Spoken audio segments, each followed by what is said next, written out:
It's a go for Joe. Welcome back to the channel. It's July 1st. The financial year has begun. Rangers had me panicking, but a transfer out the blue. Apparently, a 2-year deal has been agreed with a certain man by the name of Joe Rothwell. And you may be asking, who the hell is that? Well, we're going to dive into it. Alright, guy currently plays for Bournemouth, spent last season on loan at Leeds. I think that's the key thing. Obviously, Leeds. We know the connection, the 49ers connection, right? And he helped them get into the Premiership, the Premier League, with a total of 36 appearances, 4 assists. He is a midfielder, and I would say this about the transfer, folks. I think it's the one area of the pitch we don't actually. I say we don't need anybody, right?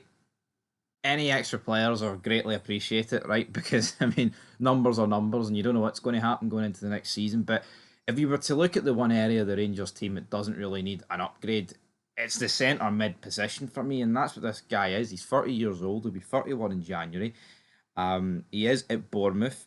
He's got a market value of 1.8 million with a year left on his deal.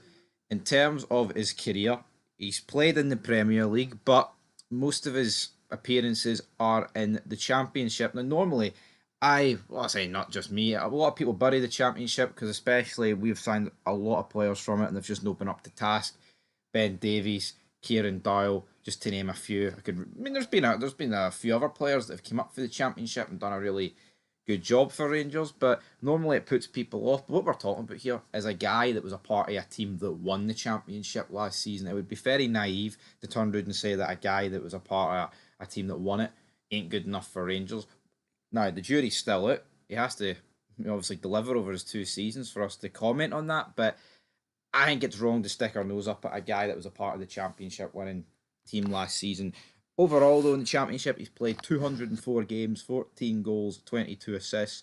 He's played 31 games in the Premier League with 1 assist. A load of other appearances in the EFL Cup, the FA Cup, youth leagues, all that stuff. The EFL Trophy, also 73 appearances in League One. He did spend his youth career at Manchester United as well before he got a move off to Oxford United. Then he went to Blackburn, and then from Blackburn he ended up at Bournemouth. So he's been at Bournemouth for a total of 3 years, a couple of loan spells to Leeds and Southampton. So he's essentially, for the last number of years, folks, been playing at the top end of the Championship, where a few appearances in the Premier League.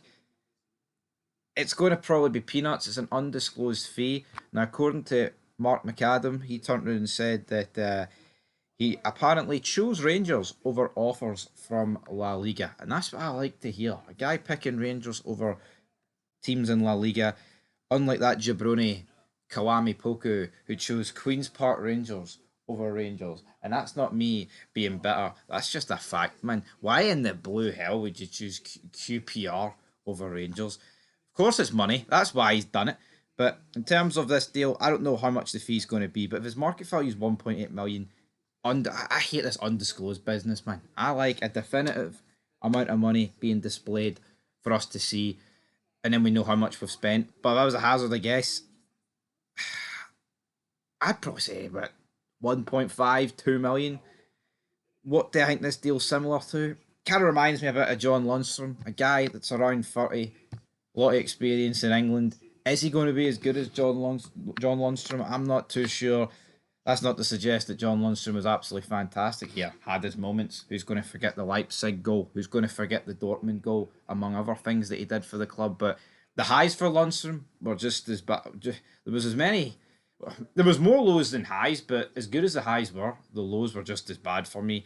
I'm thinking of that game where he's wearing that orange kit against St Johnstone at McDermott Park, where he ran like 40 yards and then just gave up. They picked up the ball and went up and scored for it. That was brutal. But here, Joe Rothwell's his own man. But I do think if I was to compare him to a signing in recent years, it would be John Lundstrom. So we'll have to wait and see in that regard what this guy's got. But the good news is, this came out of the blue. This guy wasn't even a rumour yesterday.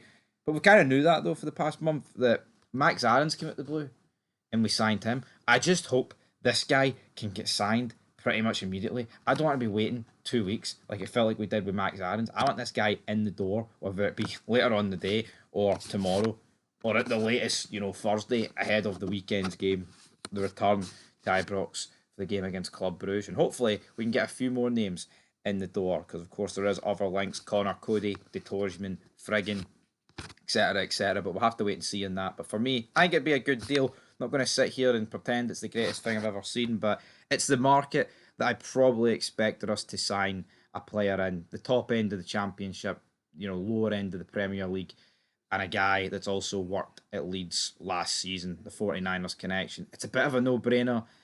Will he start for Rangers? He's going to have to earn it, because I think he's coming into quite easily the strongest position that we've got in the team. So he'd do well to displace a Nico Raskin or a Mohamed Diamonde. But yeah, if he does that, that means he's a decent player. So we'll see what happens with Joe Rothwell. Nothing official, but it looks like it'll be official in the coming days. Till next time, peace.